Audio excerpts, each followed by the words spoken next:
So this is from an article from Healthline.com on July 11th. Now, I feel like the way that this is being talked about is like a states' rights thing, and that's what these trigger laws are. Like because certain states have the right to ban it or not, and I think with these trigger laws, it's mostly about banning it. So anyways, President Joe Biden signed an executive order on Friday that aims to protect access to reproductive health care services in the United States. The executive order comes 2 weeks after the Supreme Court overturned Roe v. Wade, the 1973 ruling that established the constitutional right to abortion.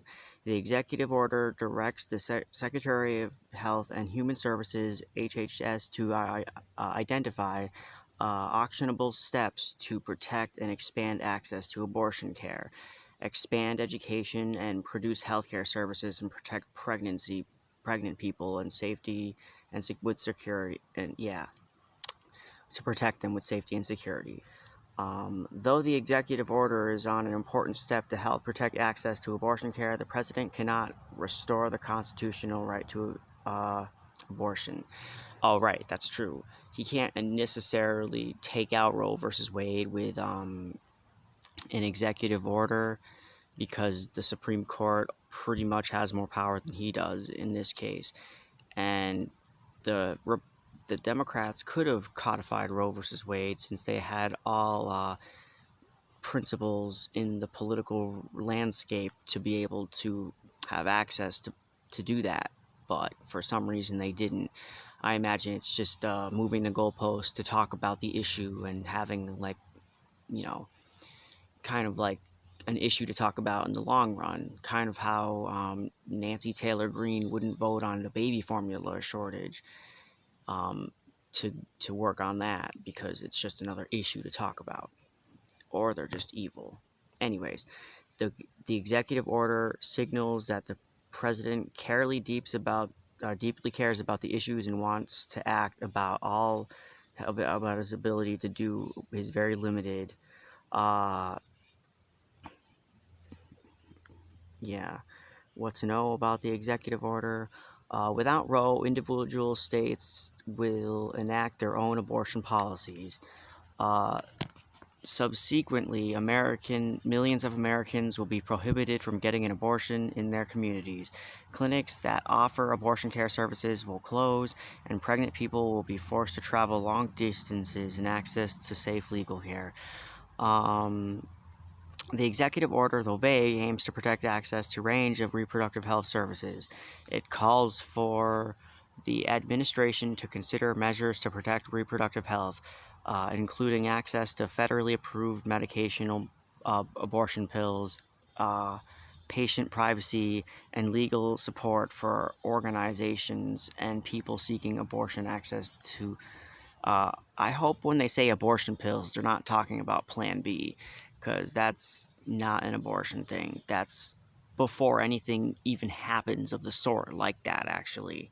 So I don't know if this is like trying to cater and slip in some language towards the people who are already kind of iffy about this, but yeah, I've heard people argue that Plan B is abortion pills, and it's not. But this could be talking about something different. Anyways, Allison Gash, an associate professor in the Department of Political Science at the University of Oregon, says the executive order won't meaningfully offset the lack of women's reproductive access created by the court's ruling in Dobbs versus Jackson's Women Health Organization.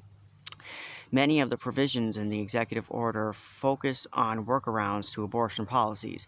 Quote, for instance, identifying ways to maintain access to medical abortion for those in the early stages of their pregnancy, establishing guidance for medical providers so that individuals can receive abortion if pregnancy becomes life threatening, Gash said. Um, the executive order seeks to protect patient privacy. According to Hoffman, there is a lot of concern about patient privacy because HIPAA, the federal law that protects sensitive health information from being disclosed, does not prohibit the disclosure of health information to law enforcement authorities. which is actually kind of, it's up in the air if you think about it. Any possibility that they may be criminalized if there's a bad pregnancy outcome could have a chilling effect on women seeking prenatal care, especially for low-income pregnant women or women of color who are already heavily surveyed in healthcare settings. Uh, Unfortunately, this is very true. It always has been. The model of like bigotry is still on them, even though people can't go sterilizing the people they hate, which is good. you know there's always loopholes to this horrible shit. So I just hope this is I just consent is all that really matters to these things. It hopes to hold on. One of the executive order's goals is to protect patient privacy and further safeguard relationships between patients and healthcare providers. It hopes to survey new guidance on how HIPAA protects people's sensitivity health information and protects those seeking information about protective health services.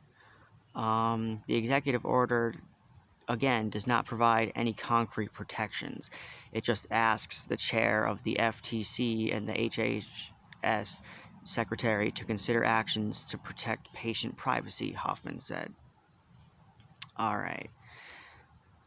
The bottom line is President Joe Biden signed an executive order on Friday that aims to protect access to reproductive health care services in the United States. The executive order does not provide concrete steps, but directs the HSS to identify actions to help expand access to abortion care, expand education about uh, reproductive health care services, and uh, protect pregnant people's safety and security. The HSS will report back within 30 days. Yeah, so this is either good or bad. It doesn't really seem to be saying much. Biden is like doing small steps here and there, but. And there was another article I wanted to read where he's basically asking the Supreme Court to get him to have more access to abortion for women, which is really weird because, like, you can't really ask, I'm pretty sure. And I'm not even going to talk about Kamala Harris because that is a shit show. Ugh. All right. See ya.